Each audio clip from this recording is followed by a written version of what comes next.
فوتي يا هلين بالحامل والمحمول، فوتي بتحسين، فوتي حبيبتي، حنونة انت. لقيني ام تحسين اخ.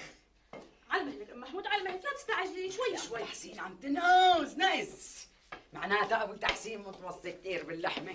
ما جاب لحمة اليوم؟ يلا فراريش اطيب. نحن ما بنحب الفراريش. لكن شو طبختي؟ هلا بس تتغدي بتعرفي.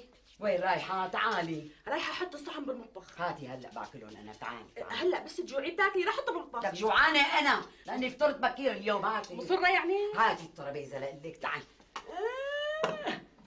هاتي قربيهم.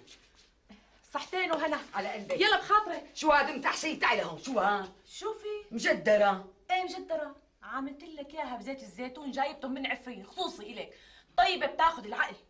حدا بيجيب لمريض مجدرة؟ ايه شبه المجدرة، امس حكوا عليها بالراديو قالوا انها مغذية ونافعة. وما سمعتي شو قالوا عن اللحمة والفراريج؟ ما حكوا شي غير عن المجدرة. كتر خيرك، شو اللي عندك انا؟ ام محمود تقبريني لا تعتبي علي، انت بتعرفي بير وغطا، ابو تحسين طلع تقاعد ولهلا معاشه ما طلع، يعني بالحالة مو بحبحة. لا بدي اعرف البير ولا بدي اعرف غطاء.